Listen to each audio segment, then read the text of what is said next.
আমরা নাকি 15 বছর 15.5 বছর আওয়ামী লীগকে বাতাস করেছি। মিথ্যার একটা সীমা থাকা দরকার। এ কোনো সীমাও নাই। এটা কি মনে একটা রান্দাবাড়ি খেলা নাকি? এটা একটা দেশ। আপনার আমার সিদ্ধান্তের কারণে, আপনার আমার ভুলের কারণে লক্ষ লক্ষ মানুষ জীবন বিপন্নের পথে চলে যেতে পারে। কি হাসতামশা নাকি?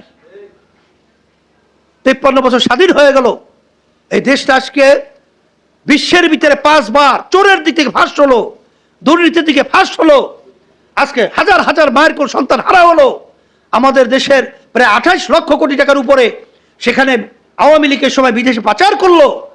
শুধু ভূমিমন্ত্রী তার বাড়ির সন্ধান পাওয়া গেল 3টা দেশের ভিতরে 620টা বাড়ি।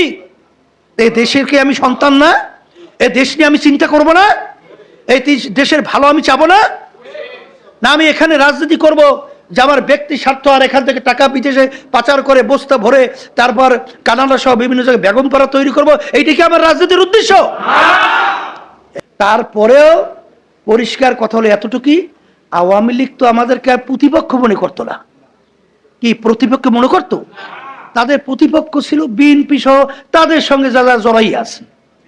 তাই মানুষ ঘায়াল করে কি প্রতিপক্ষকে না 4-5 ওই 6-7 নম্বর 10 নম্বরের লোকদেরকে। ওরা মনে করছে ব্যাপার কি আমরা কি তাদের প্রতিপক্ষ ছিলাম? আমরা কি ক্ষমতায় যাওয়ার মতো ওরা আমাদেরকে কোনো সময় চিন্তা করছে? চিন্তাই তো করে নাই, কারণ ওই লাইনেই তো আমরা নাই।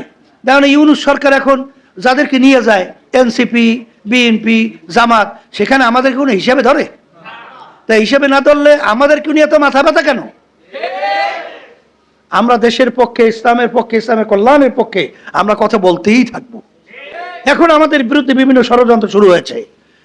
করেন, যদি দেশ ভালো হয় আমাদের তো কোনো দুঃখ নাই, কিন্তু আমরা যেটা ভালো মনে করছি বলতেই থাকবো।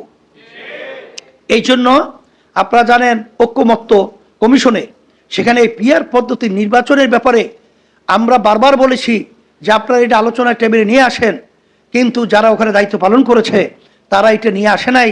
এমনকি আমরা আমাদের পক্ষ থেকে চিঠি দিয়েছি, চিঠির কোনো মূল্যায়ন করে নাই, বরঞ্চ তারা এইটাকে মূল্যায়ন না করে আমাদেরকে বাধ্য করে রাস্তায় নামিয়েছে আওয়াজ তোলার জন্য।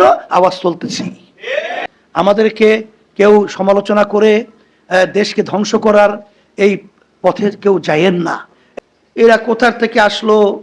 15 বছর পর্যন্ত আওয়ামী লীগকে পাখা দিয়ে বাতাস করছে। এরপরে আমাদের বিরুদ্ধে আবার কি শুরু হলো যে এরা কি একটা পিআর